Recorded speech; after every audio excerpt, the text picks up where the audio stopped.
Salut les amis, j'espère que vous avez la forme. On se retrouve aujourd'hui pour l'analyse d'un nouveau projet sur la première brique. Le projet s'appelle La Baguette. L'ouverture aura lieu ce mercredi 21 février à 10 h. Très grosse collecte les amis, 1 275 000 euros. Le ticket maximum par investisseur sera de 20 000 euros. Le rendement 11%, c'est classique pour la première brique sur 20 mois pour ce projet. Alors on va analyser cela. Juste avant, comme toujours, quelques avertissements qui sont très importants. N'oubliez pas qu'il y a des risques en crowdfunding immobilier, notamment de perte partielle ou totale du capital investi. Il y a également un risque d'illiquidité et de retard. Les performances passées ne préjugent pas des performances futures. Je donne uniquement dans cette vidéo mon avis à titre informatif et pas un conseil en investissement. Et enfin, je partage des liens d'affiliation ayant conclu des collaborations commerciales avec certaines plateformes.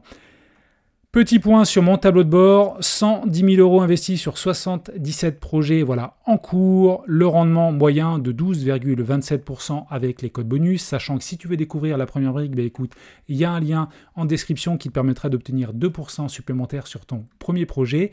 Et au-delà de ça, à partir du deuxième projet et les suivants, écoute, tu peux utiliser le code LFL pour Liberté Financière Laurent qui te permettra d'obtenir 1% supplémentaire sur chaque projet. Et tout va bien globalement sur la première brique, pas de défaut à ce jour ou de perte définitive, uniquement des retards. Donc pour l'instant, on verra par la suite ce que cela donne. Alors on va analyser la plaquette. Alors cette opération La Baguette se situe à Boulanges, dans le département de la Moselle, à proximité de Metz.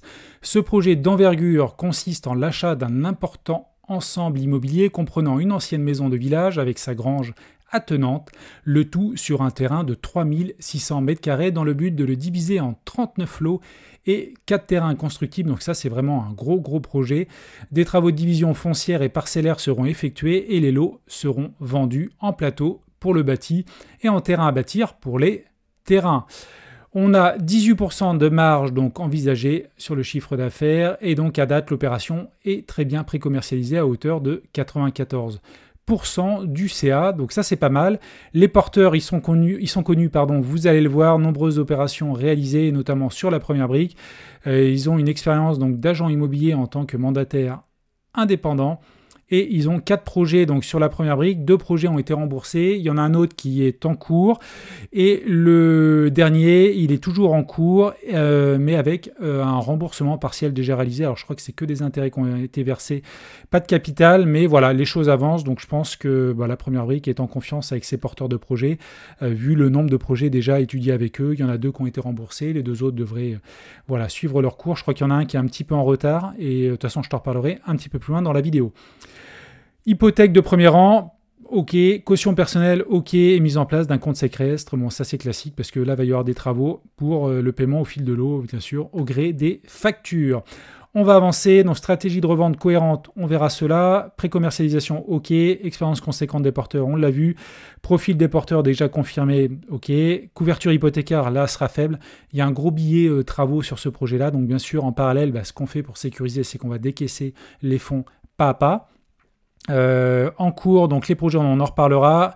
Charges travaux, ok. Suivi renforcé et résultats de la société. Donc effectivement, j'ai regardé la société, je te le partagerai pas. N'hésite pas à t'inscrire ou à te connecter à la première brique pour télécharger la plaquette. Mais effectivement, le bilan n'est pas très réjouissant. Néanmoins, la première brique indique effectivement, parce que nous on n'a pas tous les éléments, on fait notre propre analyse à notre niveau. La première brique va bien plus loin, bien sûr, pour préserver nos intérêts d'investisseurs et donc le bilan serait justifié par les projets en cours de nos porteurs, plus analyse réalisée sur la trésorerie de l'ensemble des projets du groupe. Donc ça, c'est important d'avoir ces éléments-là. On va donc analyser cela. On est entre Luxembourg et Metz, pas loin de Thionville. L'adresse, donc 25 rue de l'Église. Alors, je vais te montrer ça sur Google Maps. Petite commune. On verra ça après la population, mais c'est pas très gros. Donc, on est juste à côté de l'église, en fait. C'est ici que ça se passe.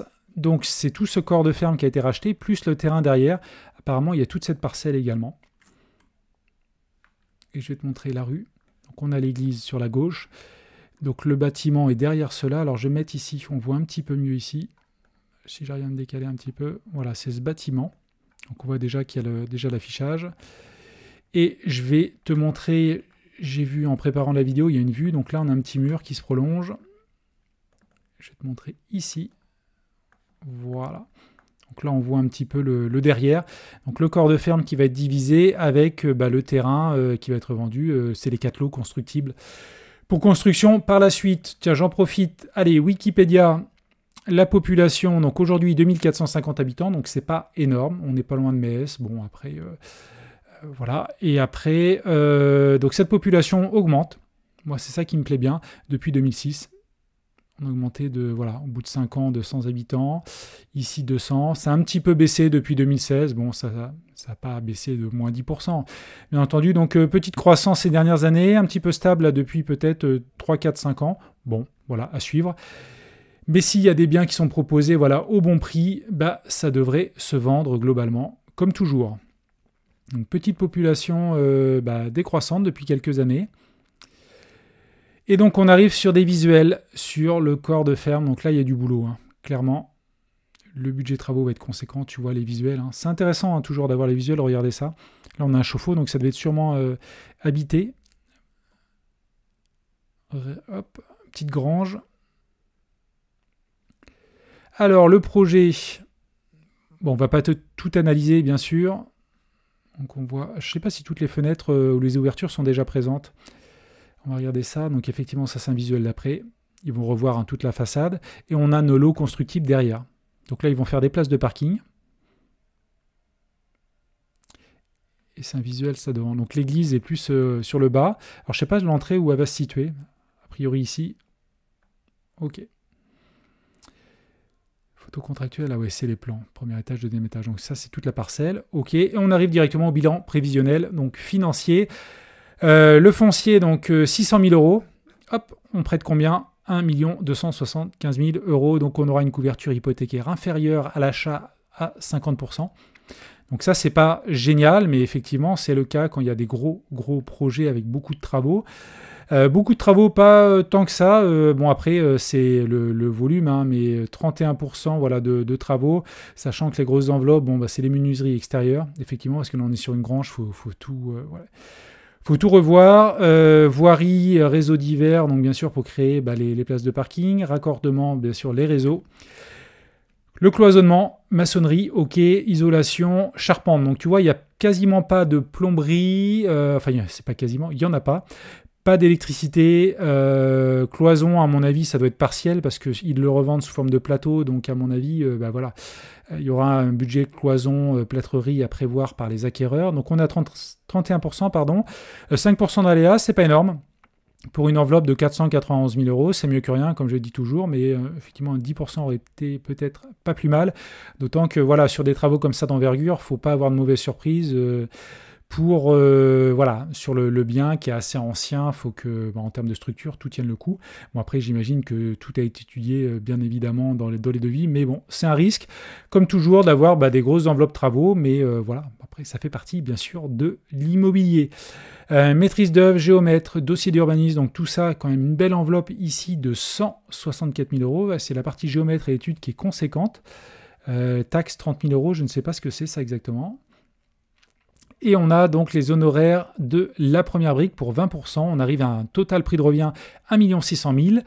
Donc 39 appartements revendus pour 1 700 000 et 4 terrains à bâtir viabilisés, 100% précommercialisés, 94% de précommercialisation donc sur les appartements. Je crois que c'est des petites surfaces. On arrive donc à 1 950 000. On a une marge donc de 349 000, ce qui représente 18%. C'est pas énorme, mais c'est pas mal, c'est au-dessus de 15%, sachant que à leur niveau, je me mets toujours à la place souvent des marchands de biens qui vont devoir derrière payer la TVA probablement. Donc effectivement, leur marge ils vont pas gagner énormément. Bon après, ils vont peut-être réussir à récupérer peut-être 200 000 derrière, 250 000, je sais pas trop. Je suis pas expert là-dessus, mais voilà. Quoi qu'il en soit, du côté investisseur, on est à 18% de marge, on sort à 1 548 euros le mètre carré. Je vais tout de suite te montrer donc meilleurs agents. Donc 1500, sachant que le prix moyen c'est 1800, vu qu'on sort avec des plateaux bien sûr, alors toutes les menuiseries, tout ça sera fait, le réseau, tout ça, ok, il y aura les compteurs, mais après derrière il y a toute la distribution à l'intérieur, les cuisines, etc., etc. Donc il y a quand même un budget peut-être de 600 euros à rajouter, donc on sort, comme je l'ai dit, à 1005.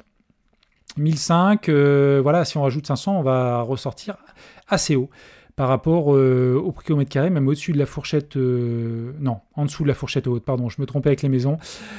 Si on rajoute un 600 € plus 1005, on arrive à 2100, voilà, 500, 600, 700 €, je ne sais pas trop, ça va dépendre des prestations à apporter. Alors, petit focus également sur l'évolution du marché localement. Pour les appartements, ça se tient pas mal, ça a augmenté depuis 2 ans, on n'a pas la donnée depuis 5 ans. Petite baisse depuis 3 mois, moins 3%, mais rien à voir par rapport aux maisons. J'ai regardé ça, alors là, c'est l'hécatombe. Hein. Moins 5% depuis 2 ans, moins 13% depuis 1 an, moins 3% depuis 3 mois. Donc là, côté maison, bon, heureusement, ce n'est pas notre cas. Côté appartement, ça se tient bien. Donc à mon avis, c'est des biens qui sont assez peu proposés localement. Alors, on va revenir. Donc, ici, on va descendre. Donc là, on a une grille des lots. Donc quasiment tout est sous offre d'achat, donc il n'y a pas de promesse, c'est un petit peu dommage. Financement bancaire, donc il y a quelques lots qui sont avec des fonds propres. 1, 2, 3, 4, 5, 6, 7. Et comme tu le vois, c'est des petites surfaces, hein, 36. Il y a du studio, il y a du T2. Je ne sais pas si ça va jusqu'au T3. 48 mètres carrés, bon, je ne pense pas qu'on peut faire un T3, quoique. Ouais, c'est que de la petite surface. Du studio, T1, T2. Les terrains à bâtir. 400, c'est pas des grosses parcelles. Bon, après 300, 400 mètres carrés, il y a de quoi faire une maison sans problème de 90, 100 mètres carrés. Donc là, on a une répartition, c'est intéressant. Donc sur les 7 lots financés via des fonds propres, ça représente 243 000 €. Et tout ce qui est financement bancaire, donc 1,6 million. Donc ça, c'est OK. Les travaux, pas de souci. La commercialisation, donc à date, 43 lots du projet. Sur les 43 lots, pardon, il y a 30 offres d'achat, je vais y arriver, ont été signées, certaines portant sur plusieurs lots, portant ainsi le taux de commercialisation donc à 95%, ce qui représente 94% du chiffre d'affaires et 140% du montant collecté par la première brique. Donc OK là-dessus, donc ça c'est un point fort, même si on aurait aimé des promesses sans conditions suspensives, néanmoins ça veut dire qu'il y a de la demande. Sûrement que voilà des petites surfaces, c'est recherché dans le coin. Je voulais vous montrer également sur DVF. Alors DVF, j'ai recherché, mais j'ai pensé à quelqu'un qui m'avait mis un commentaire sur un projet déjà en Moselle ou Alsace, je ne sais plus. Sur DVF, on n'a pas les ventes. Voilà, c'est légalement, il n'y a pas de diffusion de ces données-là, contrairement à tous les autres départements français. Donc c'est un petit peu dommage. J'aurais bien voulu voir un petit peu localement s'il y avait d'autres studios à la vente, mais bon, voilà. À retenir à votre niveau également. Donc on va continuer l'analyse. Donc au prix du mètre carré 1500, le prix moyen du marché vis-à-vis des 6 sites classiques de la première brique, 1800 le prix moyen. Donc qu'est-ce qu'ils disent vis-à-vis de cela? Le prix visé est situé dans la fourchette moyenne du fait que nos porteurs de projets proposent à la vente des biens devant être aménagés. Il y a noté d'une réelle pénurie, je pense que ça c'est vraiment vrai, d'appartements proposés à la vente sur la zone et à rapporter ce qui explique la pré-commercialisation si importante sur l'opération. OK, donc on descend. Les porteurs, donc des marchands de biens avec pas mal d'expérience dans le métier, 4 opérations réalisées sur la première brique, donc 2 remboursées, 2 sont en cours. Bac Pro, donc en travaux publics, je crois qu'ils ont dit qu'il y avait quelqu'un aussi qui était dans une agence immobilière, ils sont reliés, voilà, mandataire chez Chasseurs de Renta, que je connais d'ailleurs, je connais quelqu'un qui est également autour de Bordeaux qui fait cela.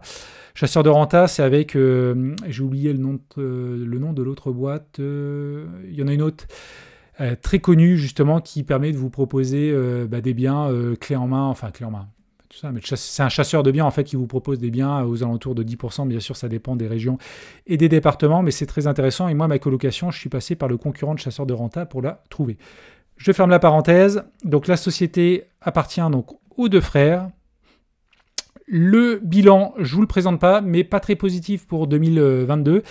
Le ratio, je crois qu'au niveau capitaux propres, c'est dans le négatif. Et puis pas mal de dettes. Alors après, la première brique a pris soin.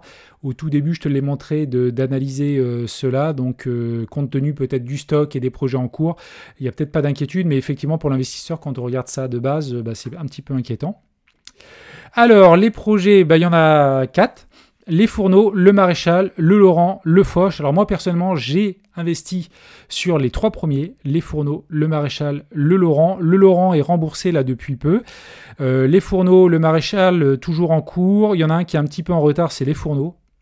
Donc bien sûr, à chaque fois, il y a pas mal de travaux, donc je pense qu'ils ont été pris dans les délais, voilà, difficiles de respecter. Remboursement partiel effectué sur le maréchal, c'est un remboursement partiel, très léger, c'est juste des intérêts qui ont été reversés, le capital reste toujours investi à mon niveau. Donc là-dessus, voilà. Je voulais vous montrer également Hello